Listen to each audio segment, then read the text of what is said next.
ever noticed that your piano students practice familiar songs way more than their method book songs? Well, Piano Pronto creator Jennifer Eklund also noticed this, and she created an entire series around this concept. Hey, if you're new around here, I'm Phoenix and I'm the Tattooed Piano Teacher. If you've been here before, you know that I love piano method books and trying new ones, but for 20 years of teaching, I had never tried the Piano Pronto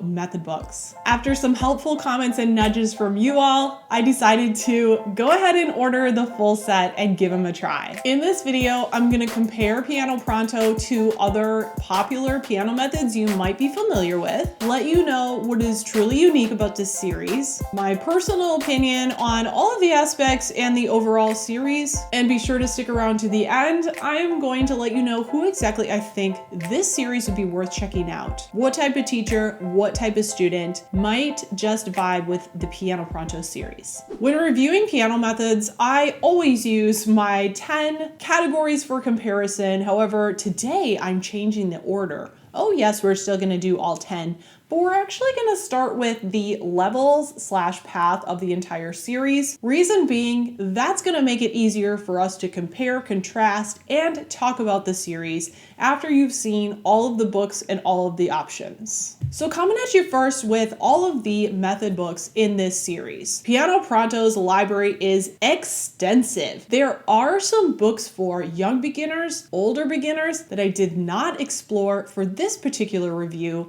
I stuck to the main core method. However, even within that series, there are some different detours you can take. So the standard path to start off with is as follows. Prelude is the primer level. Then we have movement 1, 2, 3, and 4, and 5. And then we have the finale, and then we have the encore. Variations on this path include starting with the keyboard kickoff for students that are under 10 years of age. After keyboard kickoff, they would go into the prelude book. Another detour is the interlude book, which interestingly enough would come after the prelude and includes songs already familiar from the prelude and keyboard kickoff books. However, they're written in different positions, transposed to help the student get outside of the box with their note reading skills. This is kind of like the equivalent of out of position songs or something like that, but it exposes them to different hand positions and helps them get better at note reading, using songs they've hopefully already played and know before moving into movement 1. Another detour you can take is towards the end of the series. If after movement 3, your student wants to ease their way out of method book sooner rather than later for whatever reason, they can use the coda book, which contains literature from movements 4, 5, finale, and encore books, all condensed into one level to fast track them to the end of the series. By the time students make it all the way through this method book series, so at the end of the encore level, we can safely say they are deep in intermediate territory. So I would say the encore level is the equivalent to like Piano Adventures level 6, which does not exist.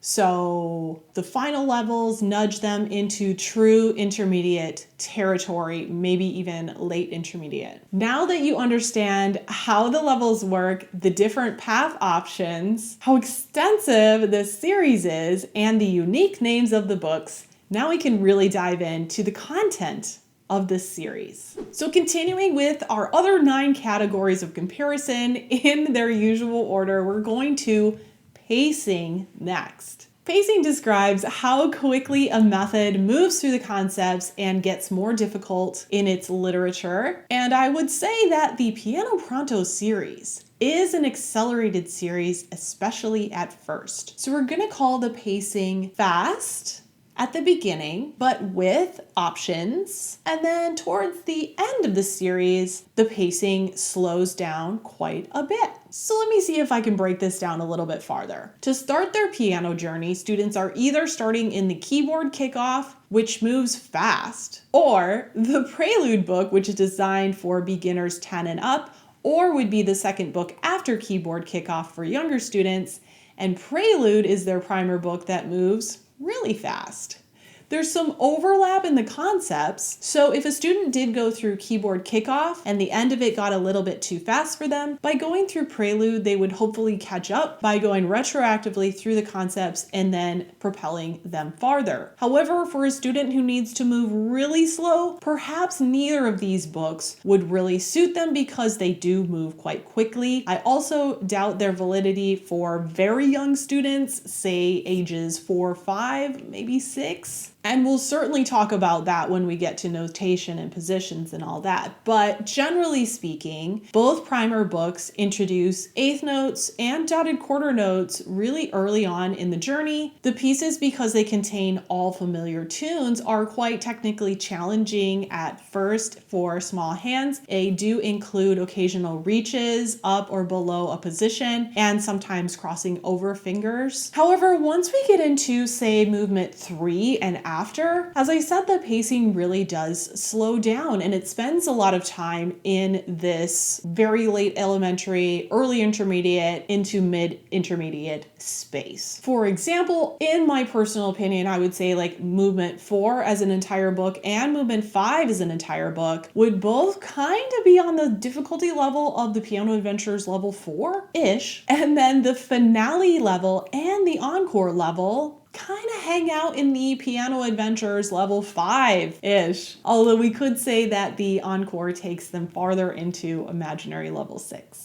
But you see what I mean. We basically have 1 to 3 levels, comparatively speaking, smushed into 1 or 2 books at the beginning, and then we have 2 books spread out into 4 books, more or less, at the end of the journey. We can get a better picture of the pacing by looking at the other aspects of the series. Let's go to positions next. Unlike all other method books I have seen, we are not going to start with black key songs at all. We start on the white keys. No middle C position at all in the beginning. Another reason why I think little hands might struggle with this. And there is no total keyboard exploration. So you know how most method books start with like an off-staff notation section where they're exploring the black keys up and down the piano, or perhaps the white keys up and down the piano. They're hearing the lows and the highs. Not with this method. They are starting basically in the C pentascale from the beginning. The right hand gets the first few songs all by itself, but it is asked to use a 5-finger independence on the C pentascale. Again, for young fingers, this might be a challenge. For older beginners, this is going to be just the right pace for them. Whereas other method books would teach the C pentascale and then perhaps move to the G and the D and so on, this book does not use a pentascale and then move it to a new pentascale concept. It's just C pentascale with alterations. So C pentascale with a crossover to B, C pentascale with a reach up to A, and so on and so forth. Whatever the melody, the familiar melody that they're playing prescribes. Another interesting thing related to the keyboard exploration is that the octave symbol is not explored until the 4th book in the series, movement 2. So they truly are just sticking with the C, D, E, F, G scale for both hands for a very long time. Let's talk about the notation in this series. I mentioned this, but at the beginning, there is no off-staff notation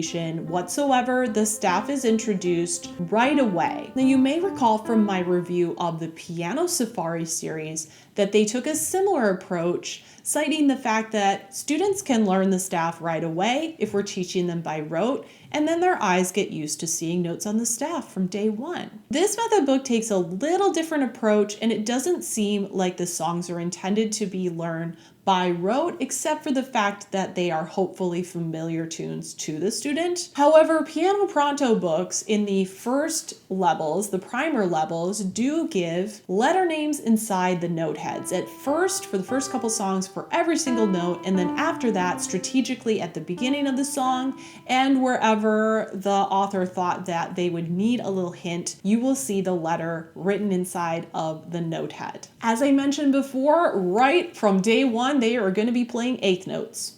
They're also introduced to dotted quarter note and single eighth note combination right away in the primer level. 16th notes come up in the 4th book, which is movement 2, which is quite early compared to other method series. Also, triplets come up and are introduced in movement 2. Another thing I noticed as we get into the middle levels is that key signatures are not eased into. The sharp is shown in the scale once, and then they have to figure out that key signature for themselves, and that's the way all the key signatures are introduced. One page about them, and then just songs in that key signature. Besides these unique features, the notation is really straightforward because everything is written on the staff with just normal notation. It's really easy to understand what's going on each page for us, the teacher. It just might be challenging for students who struggle with note reading. However, using familiar tunes is likely to make their note reading process much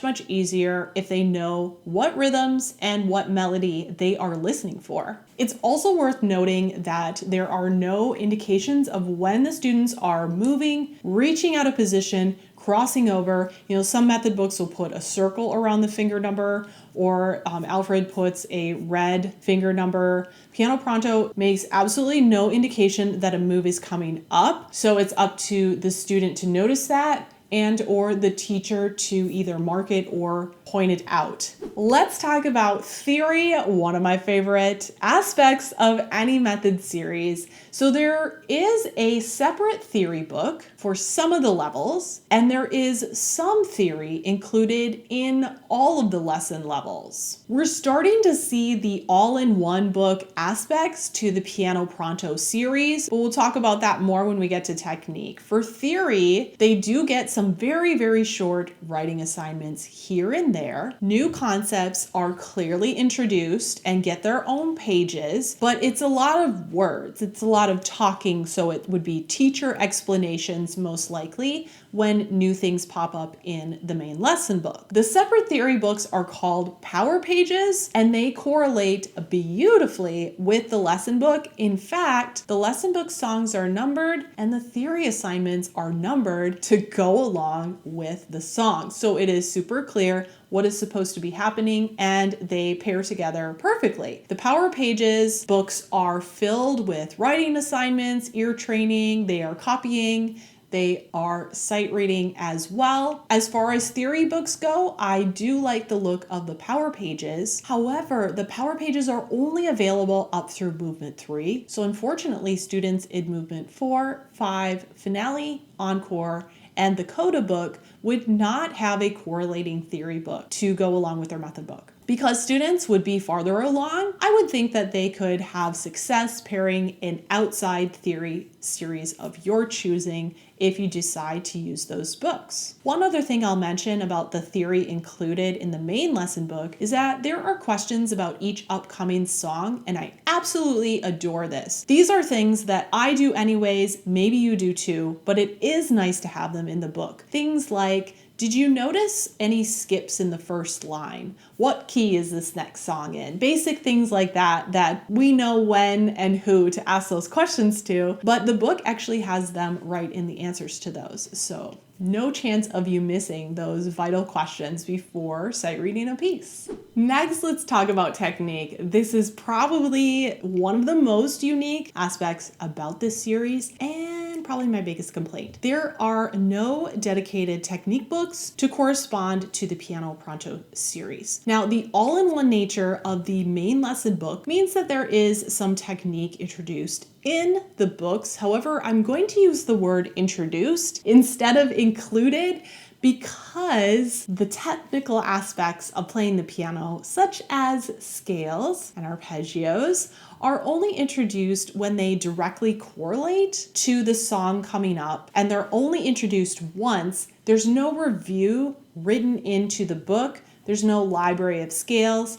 There's no warm-up pages or anything like that. So I think that this really puts a burden on the teacher to keep up with those technical skills and make sure that students are reviewing those on a weekly basis. Now, this is not an accident. In fact, Jennifer puts a blurb about technique, or the lack thereof, in the beginning of all of her books. What about technique work? Many technical aspects, including a variety of articulations and proper musical phrasing, are discussed at length in Movement 1 and beyond. I'm reading this out of the Movement 1. I'm a firm believer in developing a solid technique through learning repertoire and exploring technical requirements in real-life situations as they are encountered in new music.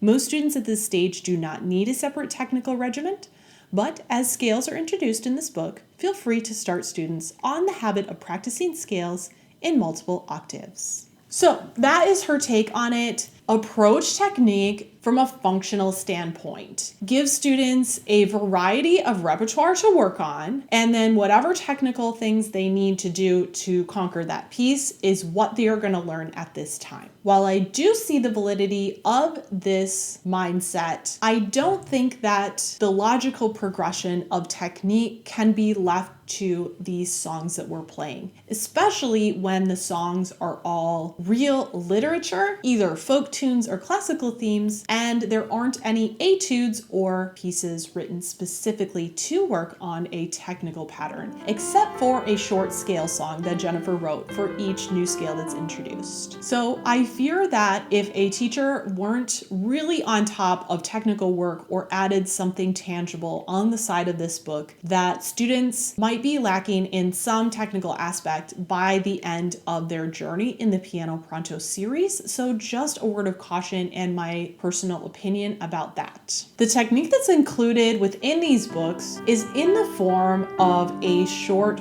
pronto prep before each piece. So each song that's coming up will have either its trickiest technical feat or its trickiest note reading section, and those parts of the piece will be pulled out for like a prep, a warm up before each piece. I'll also briefly mention pedaling, which kind of shocked me. I've never seen this before. Here's how Jennifer approaches pedaling. There are pedal marks written in one song in the entire series. That's right, only one song, entire series. Pedal marks are introduced as a new symbol on the last song of Movement 1. So for most students, that would be their third book. So presumably they've never pushed down the pedal before this time, which is kind of strange because most method books do have them push down the pedal like for an entire song, even in their first few weeks of lessons if they can reach it, right? When the pedal is introduced, it's already introduced with the lift marks, which is, as you know, kind of an advanced coordination thing that we add on later. So it's kind of interesting and unique that pedaling is introduced and immediately we're doing the coordinated lifts, the overlapping pedal, whatever you want to call it. And then Jennifer says, this is what pedaling looks like. From here on out, I will not write in pedal marks, intuitively pedal the pieces where it makes sense to do so. And that's it. I do definitely believe in intuitive pedaling. However, I think that, again, that's an advanced instinct that has to be built by seeing the correct pedal marks and the places to lift on the page so they can practice it correctly. I kind of see it in the same realm as fingering. For instance, an advanced student wouldn't need any fingering written in to come up with ergonomical, logical patterns for, say, a Bach prelude. If they have an urtext edition, there's no fingering written in, they would be able to come up with something that looks, feels, and sounds absolutely perfect for that genre.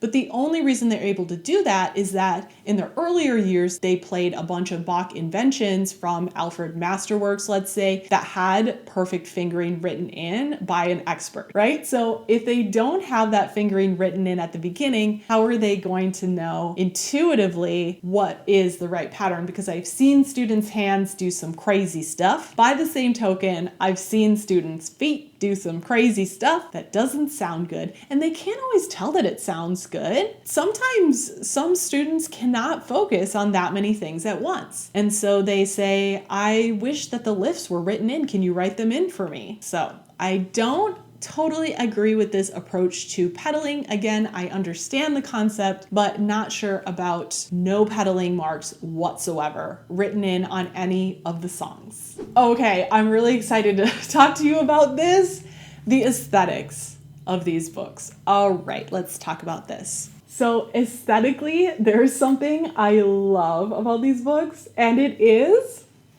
the new book smell. Some books do not smell great. Like Piano Adventures books do not smell great to me, hot off the press, but these books smell delicious. So if anyone is friends with Jennifer Eklund, can you have her email me where she gets her books published? Because I just want to publish a bunch of books with these pages with this ink. I can't explain it. Do you smell your new method books when you get them in? Or am I just a big weirdo?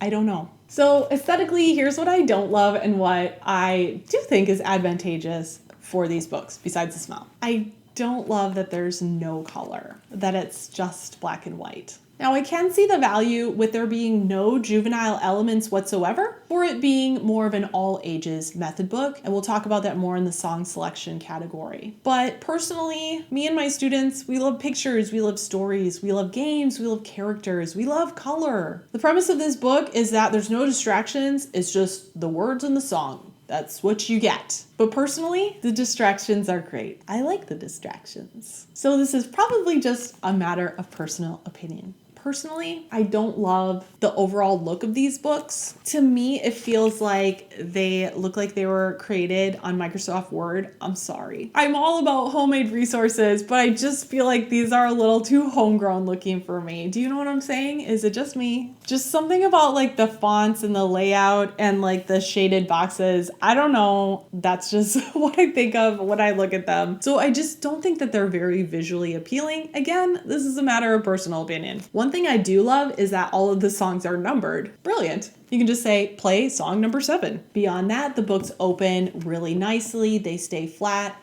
They are very thick books, lots of pages. This one has about 80 pages in it. And I think it looks like the binding would stay together, like the cover would stay on, I think.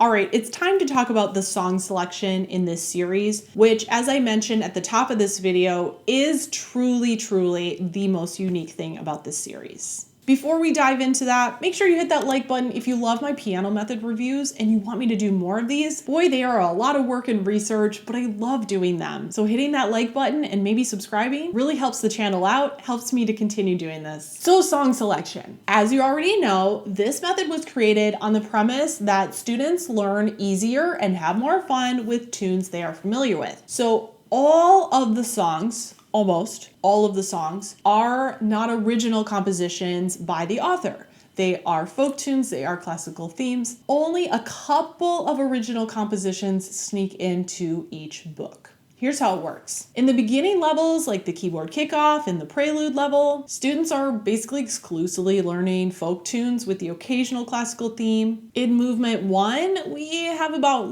half folk tunes, half arrangements of classical themes and pieces. In movements 2 through 5, now it's heavy on the classical. Movements 2, 3, 4, and 5 are almost entirely classical arrangements, either simplified versions of piano solo pieces in the classical realm, orchestral pieces that have been simplified to a piano solo theme. Finally, when you get to the finale in the encore, which remember, now we're well into the intermediate. Now we finally get some classical original pieces, but there are still a lot of orchestral arrangements or simplified versions of piano pieces. When I first ordered these books, I kind of expected them to be like a classical music lover's dream, you know? However, now comparing the Piano Safari books with the Piano Pronto books, I can see how Piano Safari was all about using those easier classical etudes. In fact, their level 3 is all classical etudes in their original form. So students are playing the original compositions, whereas the Piano Pronto books, even up into the higher levels, are still using Vivaldi themes simplified for piano, or big advanced classical pieces for piano that have been simplified down to an early intermediate level. So it's all about the arrangements in this series. So overall, just a really unique approach to the song selection. Now, here's what I think is good about this approach. So firstly, on the good side, we get immediately recognizable tunes. They're gonna go home and play them, remember how they sound, and brother and sister are gonna recognize them and sing along. On the bad side, because these are public domain older tunes, kids aren't gonna know all of these folk tunes. However, I did survey my students, and my students know like maybe 75% of the tunes in the first couple levels. After that, it was about 50-50. And then in the later levels with the classical themes, they did not know many of them at all. So in the early stages, actually students were recognizing most of the tunes. So that was good. On the good side, the pacing, the aesthetics, and then these familiar tunes are probably going to appeal to older students who want to play something familiar. But on the bad side, I don't know how many teen or adult students would be interested in playing Farmer in the Dell, Old MacDonald, and those sorts of tunes. On the good side, students are getting exposure to classical themes. This invites in conversations about music history. You can listen to the original compositions. But on the bad side, it's all arrangements of pieces until the last couple books. On the good side, we do get those original classical themes when we finally make it to the end of the journey. But on the bad side, there is a distinct lack of variety. There's not a whole lot of jazz and not a ton of folk music when you get to the later levels. It's pretty much all classical with a few modern pieces thrown in there. And finally, on the good side, Jennifer Eklund is a wonderful composer and a very talented arranger as well. But on the bad side, there aren't a ton of her original compositions included in her method books. Just a song or two at each level, and her pieces are really, really nice. However, she does have an extensive library, so you could add on single sheets or her supplemental books. Okay, we've talked about just about everything. Let's just talk about how much these books cost and where to get them. In the pricing category, I would say that per book, these are slightly higher than the average method book price. However, they are an all-in-one style method book or an almost all-in-one, and they do take you farther than the average lesson book. They are more comprehensive. All of the main lesson books are around $12. If you add the power pages for the first few levels, this is their separate theory workbook. These are also about $12 each. And availability, you can only get these books on pianopronto.com. They are not sold through any other retailer, and you do have to pay shipping. However, Piano Pronto's website runs monthly sales. So the first week of each month is 15% off of all of the method books. So you can plan ahead and save quite a bit of money when ordering Piano Pronto books. Okay, time to start to summarize what we have learned in looking at this series. Let's quickly list off what is truly unique about the Piano Pronto series so we can start to get an overhead view of this series and whether it's worth your time. What's unique? Number one, no original tunes or very few. 2, no pictures, games, or activities. 3, no off-staff notation or black key songs at the beginning. Number 4, no middle C position at the beginning of the journey. And number 5, only C pentascale for both hands at the beginning of the journey with some alterations. Number 6, no moves are marked in the music and no pedal markings throughout the music. You're on your own. Number 7, no dedicated logical technique added to this series. Number 8, not big on review, leaves it up to the teacher to keep up with all of that. And number 9, just a general responsibility of the teacher to make sure that all of the bases are covered, everything gets reviewed, everything is practiced beyond what is needed for just the next song. Where this series really shines is,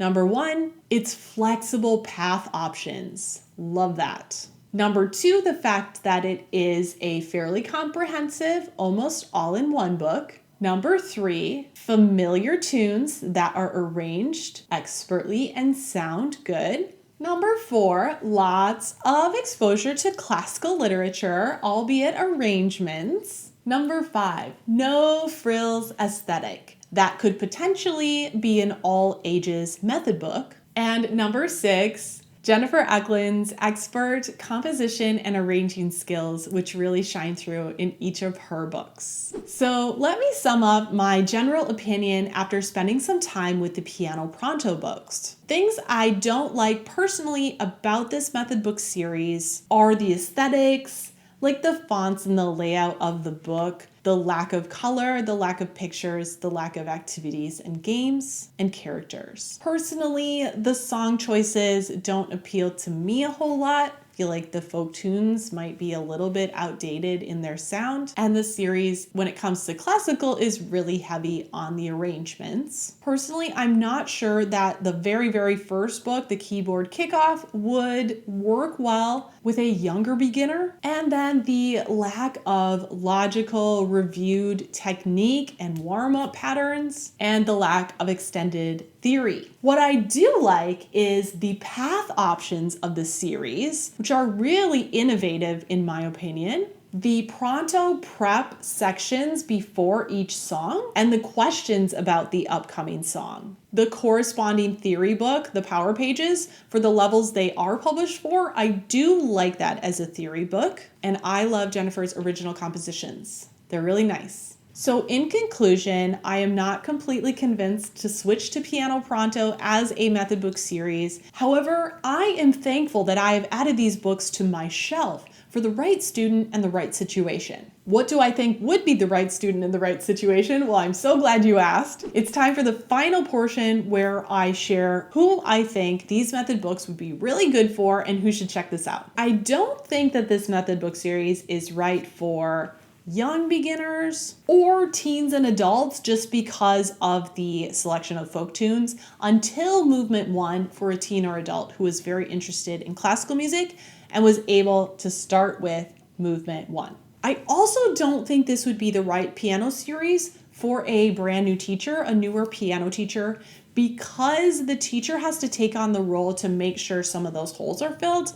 I don't think that this is a plug and play type of method book series. And for a new teacher starting out, I would encourage them to start with another method book series and look at this after a couple years of teaching. Here's who I think should definitely check out this series, at least give it a look. Teachers, if you have like an average age to an older beginner piano student who is coming in and maybe has some prior music experience, but they're day one on piano, this series might be just the right pace at the beginning of their journey to get them off and running and playing some tunes that they like sooner rather than later. This also might be appropriate for a transfer student situation if they've had some prior piano experience, but you don't want to backtrack them in the same method book that they came in with. I could see certain points in this series working for someone who is like technically or rhythmically ahead of the game, but struggles in the note reading category. I also think that like an orchestra student, someone who's coming to you who already plays violin, cello, something like that,